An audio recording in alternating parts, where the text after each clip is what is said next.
So let me start off with osteoarthritis. It's always interesting to read the medical press. In preparing for this talk, I did a Google search, and Fox News turned up some important information from the West Midlands well, they called it the Central England, but it was the West Midlands itself, and not the most famous hospital, where they had eventually managed to get cartilage transplantation working after I don't know how many years, and thought this was worth announcing in the local paper, to which of course the press immediately say they were growing knees from nothing, which possibly wasn't quite the case. Now obviously stem cell and cartilage replacement has an enormously long history, and one can go back to 1941 to a paper in the British Journal of Surgery about bone and cartilage transplant. So this is a long history. The paper from 1994 about autologous chondrocyte transplantation has attracted over 2,000 citations. It's one of the most highly cited papers ever in musculoskeletal medicine, a dramatic advance, but it hasn't really been built on in a major way so far. Research still continues. A most recent review in the Journal of Bone and Joint Surgery highlighted the importance of this work. But nonetheless, I think stem cells are a new opportunity, and they may, I hope, in the near future go from theory to practice. Obviously, we've got some wonderful experimental models. A paper which I caught my attention was from Murphy and colleagues in Arthritis Rheumatism in 2003, which looked at an experimental model and showed that if you gave mesenchymal stem cells, you would stop subchondral bone damage, and you would also drastically reduce articular cartilage loss.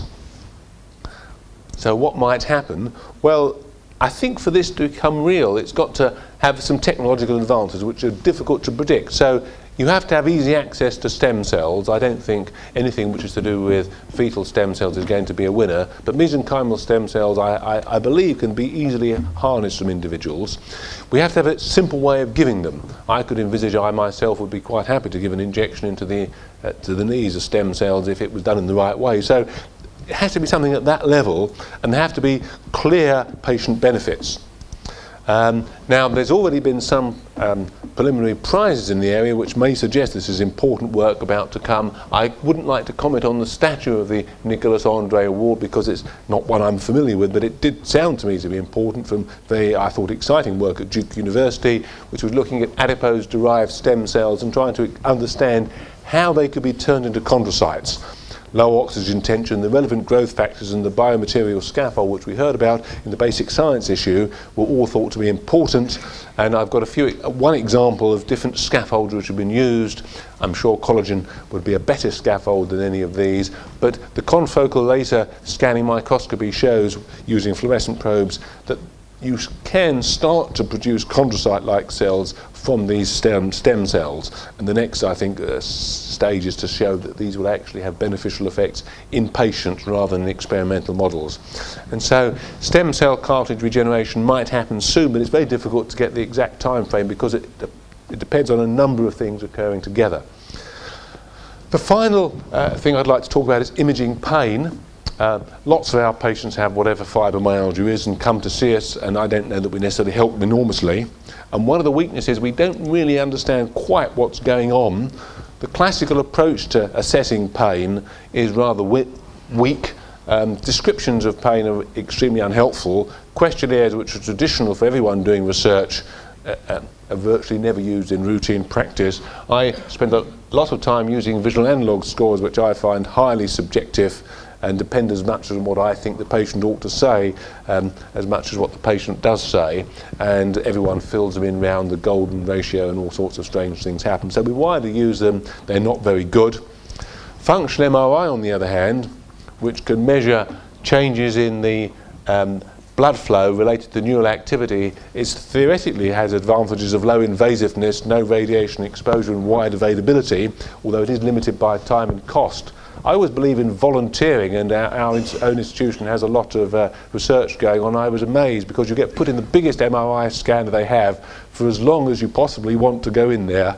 And I can only tell you that I found I'm extremely claustrophobic in this and would never want to experience it unless I absolutely had to again. So maybe there are some other limitations to it as currently done. But functional MRI is an amazingly powerful technique.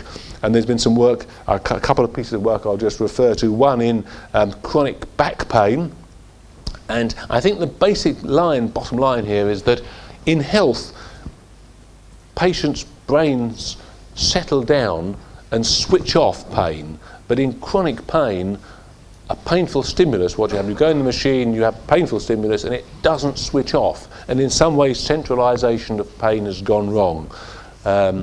Now, I've been shown over the years lots of pictures by our MRI team of imaging pain, none of which make the slightest sense to me, and I've tried to share with you some material I've tried to put together, but I'm still not entirely sure I could give the best explanation, because some areas light up and some areas light down, and it's terribly complicated. Nonetheless, there is a difference in the blood flow with painful stimuli, and this little picture here, I think, hopes to show it, that you've got normals, you've got patients with chronic back pain, and you could do a subtraction, and you can show that there is a difference in where the blood flow is continuing to be in people with chronic pain.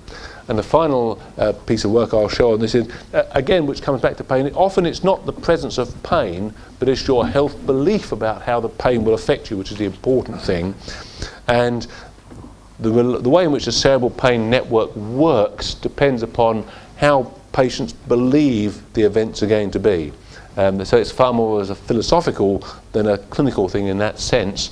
But if you look at the difference where there is stimulation going on, again you will see with this little picture that there's a big difference. If you take subtraction from pain and no pain, you will still see areas of the brain lighting up. And so I believe that functional MRI will allow better understanding and treatment of pain, and that pain is far more than a symptom, and whether it's me treating it or whether it should be my psychology colleagues treating it is a moot point. Now, I think I've tried to tell you a little bit about the structure of scientific revolutions.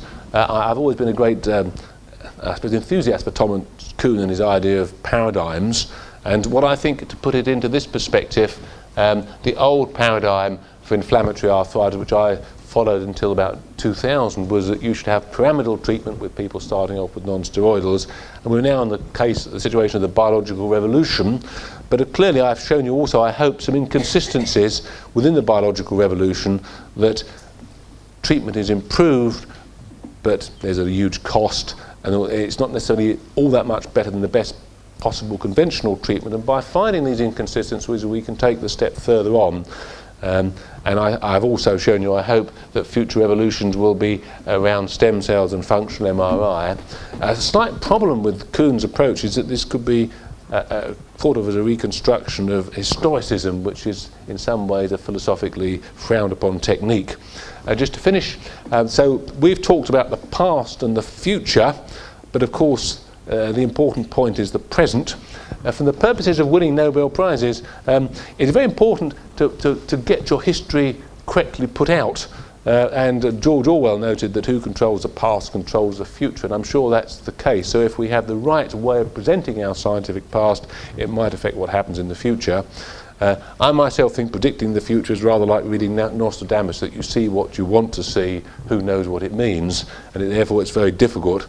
And I think probably the greatest of clinicians in the UK has always been said to be Sir William Osler, who was not only a professor in North America but also was a Regius Professor at Oxford for many years, and he always thought that the future is today and we should worry not too much about what might happen in 10 years but focus on the present. Thank you.